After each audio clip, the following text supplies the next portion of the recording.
Ladies and gentlemen, welcome to this another episode of One on One. We have with us our guest Bessika Bucktawor.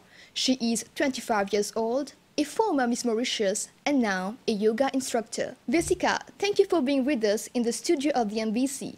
Thank you, Koya. It's my pleasure to be here. Bessika, for most people, yoga is not just about working out, it is also about maintaining a healthy lifestyle. The practice of yoga have allowed so many people to achieve a certain peace, tranquility, and stillness in the hustle-bustle of life. What is the role of yoga in the contemporary context? So, in the contemporary context, that is in the modern world, nowadays to be able to live a very satisfying and comfortable life, we have to go through so much stress, eating disorders, hypertension, and whatnot. So yoga is here to just help one relax, be really. Yoga helps someone, like it helps literally everyone to be really in the moment and forget about everything else. And when you're focused in the present moment, there are so many beautiful moments in the present moment that you get to focus on, and you just forget about all the negative things, all the thoughts that are just useless and just are here to provide anxiety or even depression. So living in the moment, it really brings joy. Yoga has grown into mainstream popularity, and since then, many styles and variations have emerged into that wellness space. Yeah. Can you tell us what are those different types of yoga that exist, and how can an individual know which type of yoga is appropriate for him or her? Okay, so the very first type of yoga. So the father of yoga is known as Patanjali. So Patanjali, he introduced Ashtanga yoga. Ashtanga also means the 8 limbs of yoga. This is why yoga is not just postures, it's also the 8 limbs. Ashtanga yoga is all about, there are specific sequences and postures that need to be practiced. You can't just change them. And it's very physically demanding. So you just move from one posture to another, or you can even stay in one posture for very long breaths, very many breaths. Yeah, many breaths. And it's very physically demanding. So it was introduced by Patanjali, and it's the main and very ancient type, most ancient type of yoga. And then there is also Kundalini yoga. So Kundalini focuses more on the spiritual aspect of yoga, and less. There is physical, but it's less. So there is more meditation, spirituality, mantras, chanting mantras, and Kundalini is the feminine energy. Everyone has the feminine energy, and it's found at the base of our spine, the lower back. So Kundalini yoga is all about releasing that feminine energy. And then there is also Hatha yoga. Hatha yoga is like the multi-style of yoga. It's the most, like, one of the modern ones. And you can use different types of yoga in Hatha yoga. And in Hatha yoga, it is gentle, but you stay in one posture. From anywhere from 7 to 10 breaths in Hatha yoga. Of course, it includes breathing exercises and also meditation, because that's yoga. You can't just practice asanas. And Hatha yoga is appropriate for beginners, but Ashtanga, you have to have like a background in yoga, at least like 2 to 3 years, and then you can practice Ashtanga. And then there is also Yin yoga. Yin yoga is very relaxing. So these are like very gentle postures, mostly seated postures, and like postures on the floor. And you stay in the postures from anywhere from 45 to 3 minutes, but it's very relaxing. It's not there to feel any kind of pain. And then there is an even more calmer type of yoga, which is restorative yoga. So restorative yoga, you can use any type of props like blankets or bolsters just to help you relax. And it's almost like mostly about lying postures. And you stay in the posture for like 5 to 20 minutes. And if someone wants to stay in the posture for more than 20 minutes, so then why not? It's all about relaxing. So yeah, okay. These are the main types of yoga. Okay. You've also mentioned about the 8 limbs of yoga. Yeah. What is it exactly? And how are they important? So 8 limbs of yoga, this is what really yoga is. Yoga is, when we say, like maybe you've heard it all the time, like yoga is not only about postures. Of course, one may think that yoga is about maybe breathing exercises, focusing on the breath, or even meditation. But yoga was, as I said earlier, Patanjali, the founder of yoga, yoga was first introduced with 8 limbs. So the very first limb is, so there is the yamas, starting with yamas, is all about our duties towards the society. So yamas include non-violence, you had like, non-violence, non-stealing, non-possessiveness, brahmacharya, and truthfulness. And the second limb of yoga is niyama. So the first one yama and the second one niyama. So niyama is all about yourself. So it includes self-discipline, self-study and study of sacred scriptures, surrendering to God, and contentment, and also clarity of mind. Okay, so before practicing asanas, these are the things that one need to practice. So it's not only about the body, it's also about your personality and, of course, your heart. Yoga is all about opening your heart for yourself and also for others. And then the third limb, so as you can see, asana postures, that is postures, it's only one limb in yoga. It's just a tiny part in yoga. And yeah, in the modern world, they got creative, creating all types of movements and sequences. But asanas in the 8 limbs of yoga by Patanjali, it was introduced as very comfortable postures for the body. So this is why when I teach yoga, it's always important to focus on the relaxation of the student. The person needs to be relaxed. They don't have to feel any kind of pain or just force themselves or put pressure on any organ or, for example, the stomach. It's always like being comfortable. Yoga is all about being nice to yourself so you can be nice to the world. And then after asanas, the fourth limb is breathing exercises. So that's why after practicing asanas, that is postures, we always switch to breathing exercises. So breathing exercises, also known as pranayam, this is where, like, pranayam is believed to be the main component in yoga, because without the breath, we are literally nothing without the breath. And so, yeah, breathing exercises. And after breathing exercises comes concentration, which is also pratyahara. So, and concentration is like by focusing on the breath. Like when you're practicing yoga, you focus on the breath and then you go into concentration. This is the limb. It's a path. It's a flow. And then while focusing a lot on the breath, you get into a meditative posture. Then there comes the seventh limb, the meditation. So the difference between concentration and meditation is simply when you're concentrating, there is something in your mind. You're focusing on the breath, or even there are some people who focus on candles or even God. But in meditation, there is like your mind is clear. There's nothing. Few thoughts may come, but you just have to like switch to like the stillness and the nothingness during the meditation. And then the final limb is eternal bliss. It's eternal bliss, also called like enlightenment. But also once you reach the enlightenment, doesn't mean like you're enlightened, you're like one. Of course, you're one with the universe, but this experience also keeps coming back and forth. It's not like you've reached the 8th limb and then you stop here. It keeps like, because you always need to meditate and concentrate. And for someone to meditate, they have to start with concentration, of course. And while like, of course, there are sometimes like I start with concentration and then only meditation. Mm-hmm. But it's natural for a yogi to start with just postures and then switching to breathing and then meditation, and of course the stillness, the joy. This is why after practicing yoga, they feel like very, very happy and just very light. So here are the 8 limbs of yoga. Okay.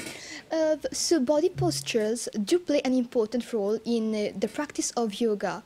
However, we see that in the modern life, our modern life has in a way conspired against good posture, as most people are seen sitting at their desk, staring at computer screens. What is exactly a correct posture, and how can yoga help achieve this? So a correct posture is just a neutral spine.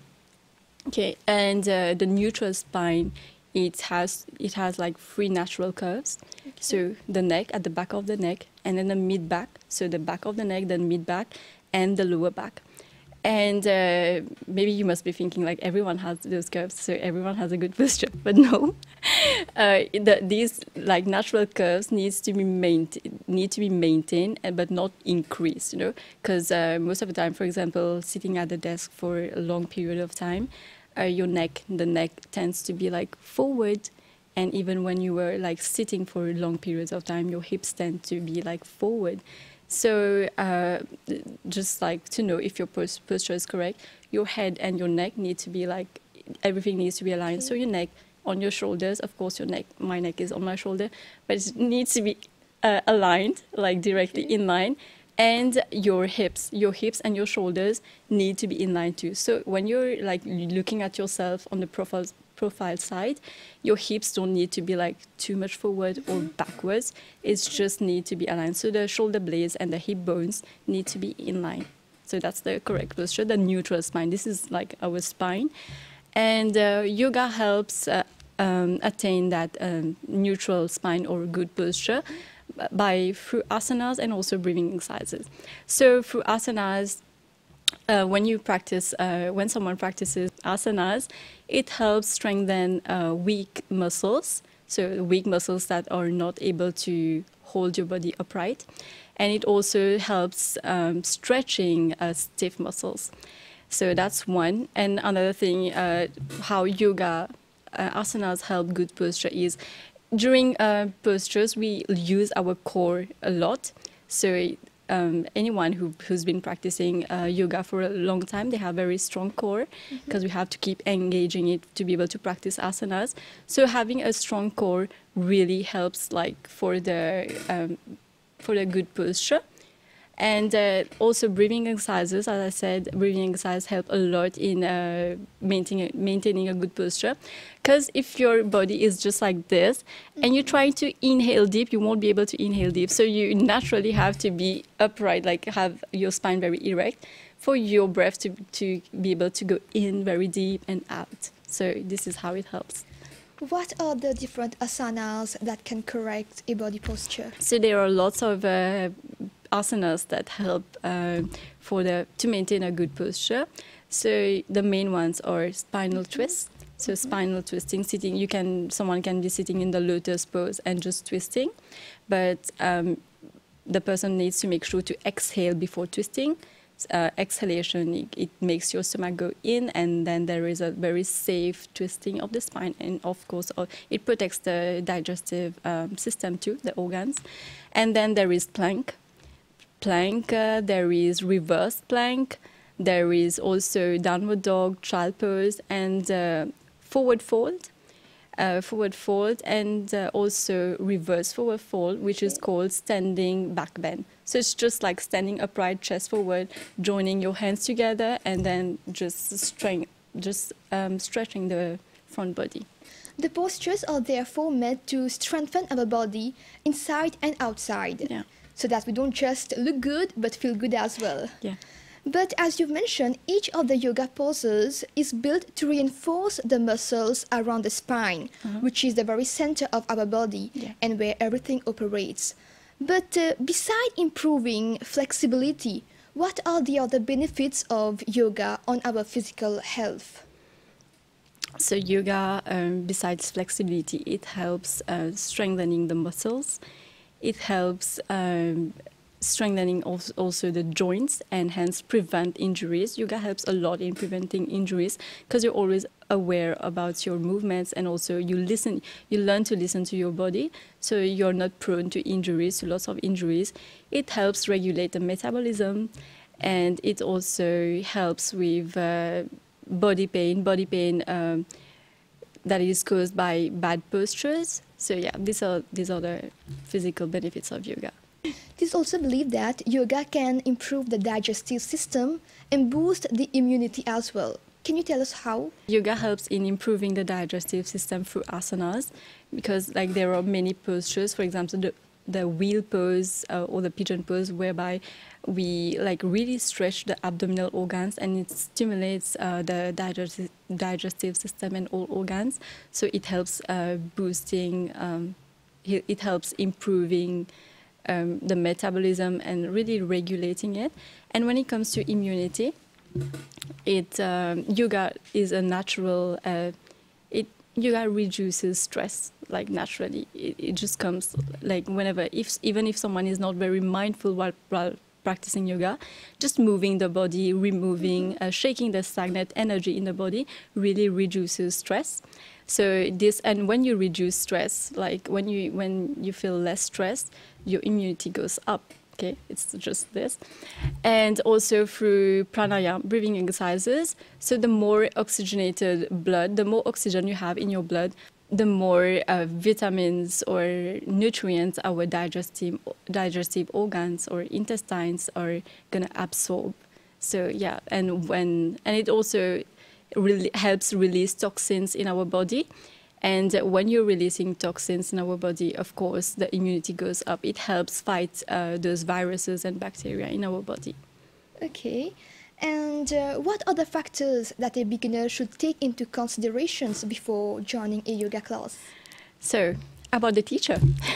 They should know about the teacher, exactly. What kind of teacher they're going to learn yoga from. Because there are many types of yoga teachers. There is inspiring yoga teachers, joyful yoga teachers, very active ones, very spiritual and Zen ones. I think I form part of the very spiritual one.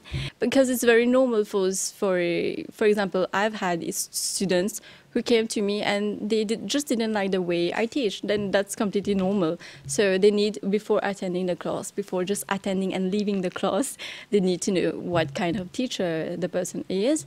And also the cost of the classes, and also about their health. They need to at least consult maybe a doctor, need to know about their own health issues to make sure they don't hurt themselves while doing yoga, because this goes like really against like, all the yoga principles. So yeah, just know about, and also most of all, the style of yoga that the teacher delivers. If the teacher teaches Ashtanga yoga, it's not very recommended for a beginner. So they need to make sure that it is a yin yoga class or hatha yoga class. Mm-hmm. Yeah. Okay. And earlier you've mentioned that yoga can lead to the development of muscle tone as well as improving metabolism. But do you believe that restorative yoga can help in weight loss or even in weight management? Yes. Yeah, it does. Even though we are not moving a lot, as I said, as I introduced restorative yoga in the beginning, it does. Because in yoga, we don't only lose weight. Yeah, most people know that yoga, like when someone practices yoga, they lose weight. But it's not because we move a lot or burn calories. It's mostly because of all the stimulation of the abdominal organs in certain asanas. So it helps regulating the metabolism. So even in restorative yoga, we're still practicing postures that help stimulate the abdominal organs. So it's still working on our metabolism, on regulating the metabolism.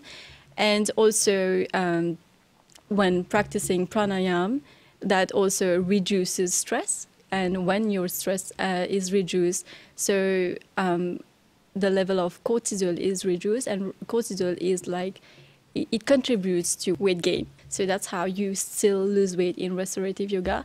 And also when you practice yoga, you become very aware and mindful about everything.